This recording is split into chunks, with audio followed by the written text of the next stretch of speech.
Merci Madame la maire. 2 ans après, l'incendie de Notre-Dame est resté gravé dans les mémoires comme un événement majeur. L'incendie de Notre-Dame est le 6e événement le plus marquant du XXIe siècle, selon les Français, après le tsunami de 2004, l'accident nucléaire de Fukushima, les attentats terroristes de Paris et l'attaque des tours de Manhattan. Autant dire la sidération collective, le drame à dimension planétaire qui nous impose aujourd'hui la résilience et qui nous amène à un moment, comme l'a dit le président de la République et vous-même, de concorde nationale qui réunissent tous les bords politiques, les croyants et les non-croyants. Notre-Dame est le berceau de notre patrimoine national et du patrimoine mondial, pas seulement religieux, mais bien aussi culturel, architectural, littéraire, cinématographique. Elle incarne une part de l'imagination des Français, de ce Paris populaire qu'a peint Victor Hugo, que de nombreuses personnes dans le monde entier ont pu apprendre à lire en feuilletant les pages de Notre-Dame de Paris. La cathédrale a rassemblé autour d'elle les moments terribles de notre histoire, du peuple de Paris. Je pense évidemment, Madame la maire, au 24 août 1944, où on faisait sonner la cloche du Gros Bourdon de Notre-Dame pour célébrer la libération de Paris. La France garde en souvenir le général de Gaulle, entouré des membres du gouvernement provisoire, écoutant le Te Deum à Notre-Dame. Ce même Te Deum qui devrait sonner dès 2024, une fois la reconstruction achevée. Comme vous l'avez dit, Madame la maire, je tiens encore une fois à saluer le professionnalisme des pompiers de Paris. Sans leur intervention efficace, sans l'intervention aussi des personnels administratifs et ceux de la ville, nous n'aurions pas pu sauver ce joyau de notre pays. Je pense évidemment aux habitants du 4e arrondissement et du centre qui ont été impactés par le plomb et qui certains sont encore dans des situations de santé fragiles. Et cet exemple montre l'importance du service public qui est un bien commun pour tout le monde et qui peut sauver l'un de nos patrimoines de l'humanité et qui va à l'encontre de toutes les politiques d'austérité que je ne cesse à dénoncer dans cet hémicycle depuis le début de ce Conseil de Paris.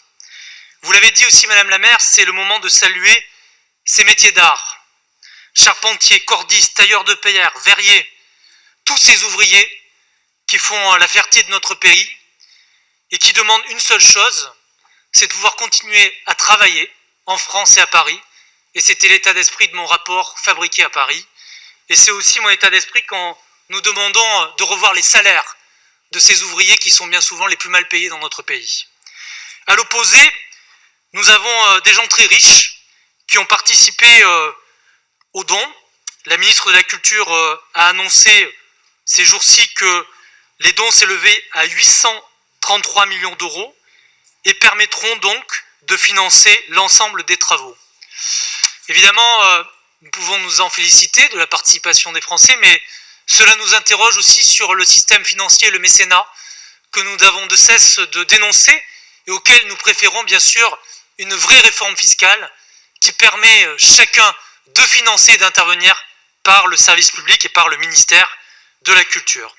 Alors le président de la République a fixé la date de 2024 pour les Jeux Olympiques. Très bien, mais nous avons quelques remarques sur cette délibération et sur cette date-là.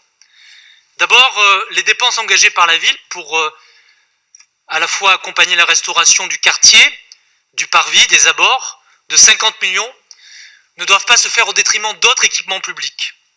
Je pense notamment aux équipements culturels, aux équipements sportifs, au logement social et à tous les engagements que nous avons pris dans cette mandature.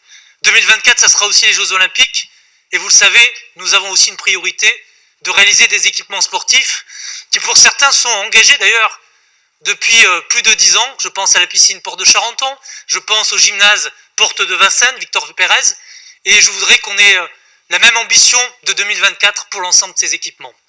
Enfin, Madame la maire, je voudrais terminer sur le droit des salariés.